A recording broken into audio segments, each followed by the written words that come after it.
ఈయనేం మనిషా? ఇంట్లో మనిషి చచ్చిపోయి ఎడతా అంటే పక్కోని ఇంట్లోనే ఎక్కువ బాధ ఉన్నదని చెప్పేటట్టున్నాడు ఈయన. ఇగో ఖమ్మం కంటే ఏపీలోనే ఎక్కువ నష్టం. పోల్చి చూస్తే మీకే తెలుస్తది. అక్కడ సీఎంకు అనుభవం ఉంది. అందుకే అప్రమత్తంగా ఉన్నారు. 30వ తేదీ నుండి నేను అలర్ట్ గానే ఉన్నా. అశ్విని కుటుంబానికి ఇందిరమ్మ ఇల్లు ఇస్తాం.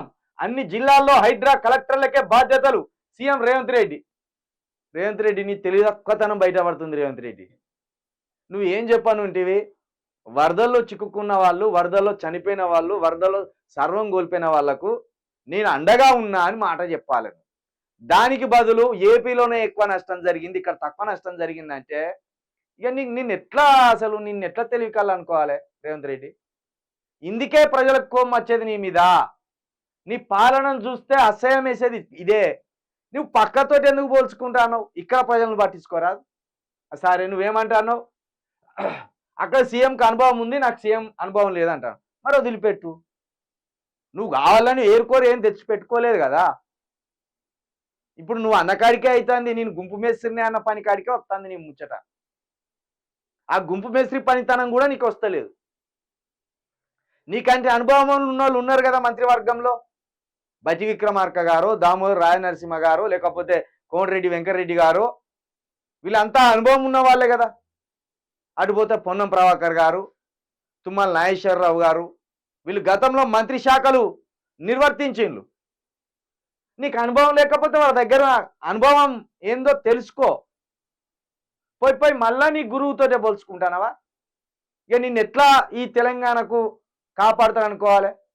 ఒక కుటుంబాన్ని కాపాడలేకపోయినావు నువ్వు, ఈ రాష్ట్రాన్ని ఏం కాపాడుతావు నువ్వు? ఒక కుటుంబాన్ని కాపాడలేకపోయినావు నువ్వు. వరదల్లో చిక్కుకున్నా ఒక కుటుంబాన్ని కాపాడలేకపోయినవి ఈ రాష్ట్రాన్ని ఏం కాపాడుతావు? ఇక ఇది చాలా సిగ్గుచేటు రేవంత్ రెడ్డి గారు. పైకి ఇంకేమంటాడు? 30వ తారీఖు నుండి అలర్ట్గానే ఉన్నా. అలర్ట్గానే అంటే గన్మన్లా గన్ పట్టుకొని నిలబడ్డావా? అధికారులను అప్రమత్తం చేసినావా? సహాయక చర్యలు ముందుగానే ఉంచినావా? హెలికాప్టర్లలో వరదలు బాగా పెరిగితే హెలికాప్టర్లో సహాయక చర్యలు చేపట్టాలని ఏమైనా 4 హెలికాప్టర్లు పెట్టినావా? నీ మంత్రులు ఇదే కోమటిరెడ్డి రాజగోపాల్ రెడ్డి గారు, కోమటిరెడ్డి వెంకటరెడ్డి గారు, అదేవిధంగా ఈ చేవెళ్ళకు సంబంధించిన ఆయనే, వీళ్ళిద్దరు హెలికాప్టర్లు ఎక్కిపోయేదానికి హెలికాప్టర్ దొరికింది. మరి ప్రజలను కాపాడడానికి హెలికాప్టర్ ఎందుకు దొరకలే? నువ్వు అలర్ట్గా ఉండడం అంటే ఏంటిది? నువ్వు అలర్ట్గా ఉండడం అంటే అధికారులు ఖమ్మంలో అలర్ట్గా ఉండాలి, సహాయక చర్యల్లో అలర్ట్గా ఉండాలి. అంతేగానే నేను నిద్రపోలే కళ్ళు తెరిచే ఉన్నా అంటే జరిగే విధ్వంసాన్ని అంతా, జరిగే దారుణాన్ని అంతా చూసుకుంటా కూర్చునడానికి అలర్ట్గా ఉన్నాను. పోయి ఎంతసేపు ఆంధ్రతోటే పోల్చుకుంటాను.